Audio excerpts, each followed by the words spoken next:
Hello. So today I'll be explaining the process of how I created this Blender animation. Now, I actually finished this project a while ago, but I haven't made an animation overview video before. So I figured it'd be better to experiment on an old project rather than potentially making a bad video on a new one. I also thought it might be fun to go over an older project and to see how my skill and decision making might have changed. So without further ado, let's begin. So the first thing to do was to model the character. To do this, I created the head and ears from some UV spheres and then placed them against the reference images to ensure that they were the correct shape. Now, if I were to do this today, I probably wouldn't trace out the shape like this, since unless you have a proper character sheet with correctly drawn front and side views, doing it this way returns a skewed result. And I'm guessing if I asked past me why I did it this way, he probably would just say he wasn't confident enough in his modeling ability to do it the right way. Either that, or he would have just said, I don't give a shit. Either or. But after that, I created the body using the same technique, but this time I used cubes. To connect the limbs, I decided to merge shapes using the remesh operator.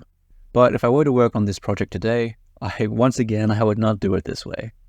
I understand why I did this at the time, since I wasn't sure how to connect the limbs, and I thought that if I remeshed the objects together, I could focus on the volume first and then worry about the topology later. And this makes sense since, structuring a workflow to focus on one thing at a time is a reasonable strategy. But nowadays, I wouldn't be caught dead adding an extra hour of unnecessary retopology to my workflow. Not a fucking chance. But with the modeling done, it was time to add some color and outlines. For the outlines, I used the inverse hole technique, and for the color, I just used flat color for areas like the eyes and ears, and a very simple toon shader for the rest of the body. So with the model looking fine, it was time to do the retopology, which took around an hour. And with the retopology done, it was time to rig the character. Now, for some reason, I chose to create the rig manually. What? Did the cat meta rig for Rigify not exist back then or something? I don't know. I don't know why I did that. It's sort of weird, but anyway. After setting up the rig, I then weight painted the mesh to it. With the character finally done, it was time to start animating, and I wanted to make an animation based off this scene from Konosuba.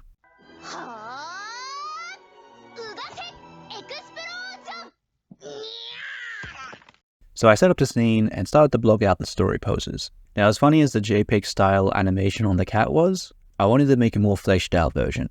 So instead of the cat jumping up and down, I switched it to the cat stepping backwards. After I was happy with the story poses, it was time to add the keyframes, extremes, and breakdowns. Now, while it's hard to tell, since the viewing experience of an animated time-lapse is, complete ass, I remember my main issue was not being able to balance the character.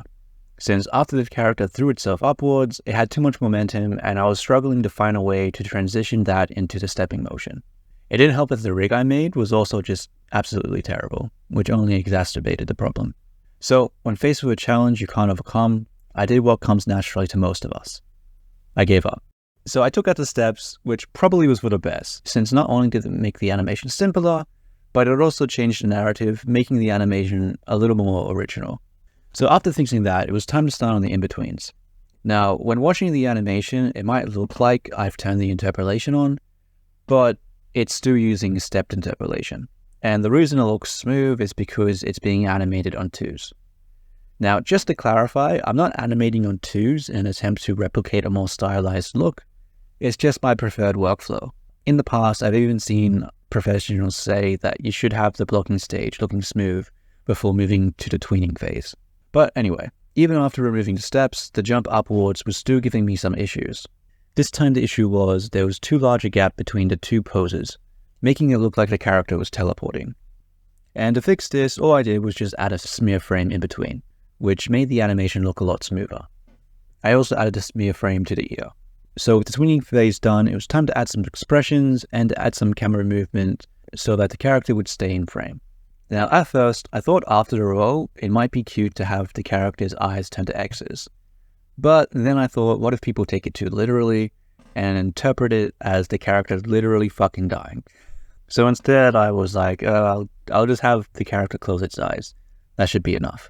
And after making those changes, the project was finally done. So let's quickly recap everything I did.